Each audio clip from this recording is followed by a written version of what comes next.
जी का black and white programme आता ना, जो अंजना .2 AI का दौर है, वो AI को बुला लिया जाए, कोई भी टॉपिक होगा यही सब बोलेंगे। तो मैं पूछना चाहता हूं, जवाब देता हूं, आपकी पार्टी MIM है ना, सुनिए, आपकी पार्टी MIM है ना, बावन साल तिरंगा क्यों नहीं फैलाए? सरदार पटेल ने आपको बैन क्यों किया? सरदार पटेल ने कागज पे झंडा फहराने के आपने क्यों केस किया? अब बताइए।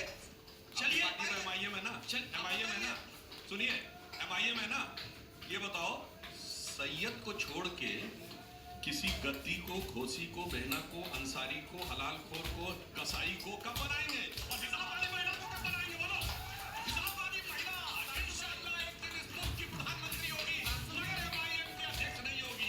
ये होता है, आपको राज्य। और हम बता रहे हैं, संघ में जो कोई आता था, सबसे पहले क्या होता था? घर छोड़ दो, नो नौकरी, नो व्यवसाय, सारी संपत्ति छोड़ दो, और विवाह नहीं करना है, और उसके बाद केवल एक हॉस्टल की जिंदगी पूरे जीवन भर बितानी है।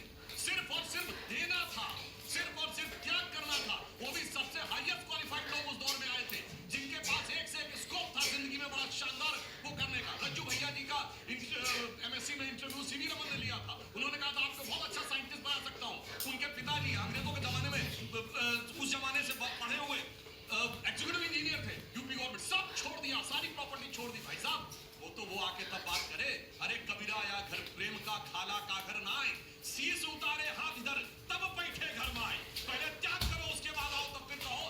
जो सब त्याग बराबर करते थे। और आज मगर संघ को जब बढ़ाना था राजनीति में, जहां पर लाभ की बात होती है, जहां शक्ति की बात होती है, तो मैं चैलेंज के साथ पूछता हूं, 1 मिनट, 1984 में कल्याण सिंह जी यूपी के अध्यक्ष बने, बताओ कोई OBC बना हो इनका कभी 1984 में?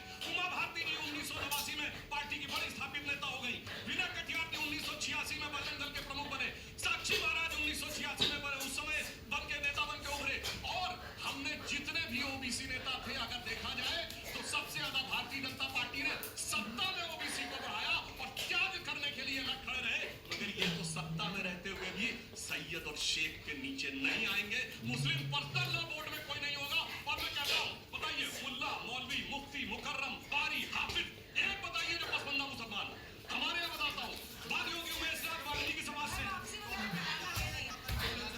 मैं एक सवाल पूछूं, घर वापसी आपको कराना है? एक सेकंड, आपको भी पता है कि ऐसा कुछ होने वाला नहीं है, बस चुनाव के पहले ये सब धीरे धीरे छोड़ते रहना है।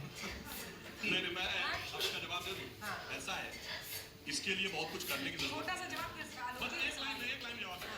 जैसे आज से 30-40 साल पहले कौन किसका बाप है, ये यकीनी मामला था। और पुराने जमाने में फिल्मों की स्टोरी होती थी, वो हीरोइन पूरे जिंदगी लगा देती थी साबित करने में कि उसका बाप है। अब 48 घंटे का मामला है DNA टेस्ट के थ्रू। वैसे ही अब जीनोम सीक्वेंसिंग भी आ गई है, ह्यूमन जीनोम की कंप्लीट मैपिंग हो गई। और it's a matter of 5 to 7 years जब वो ओपन होगी, जब सबका सबके हाथ में होगा, और उसके बाद किसका जेनेटिक मैप किससे कनेक्टेड है ये बताने में कोई आवश्यकता ही नहीं होगी।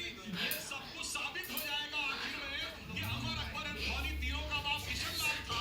ये DNA टेस्ट साबित कर। हाय, कैसा लगा मेरा डांस? ज़्यादा से ज़्यादा लाइक करना, कमेंट करना और शेयर करना, रुकना मत, और आगे बढ़ाओ वीडियो को, मिलियन से कर दो आप इस वीडियो को। जब मानूंगा कि मेरा भाई और मेरी बहनों में से कितना प्यार करती है, बस इस वीडियो को मिलियन से पहुंचा दो। 48 घंटे में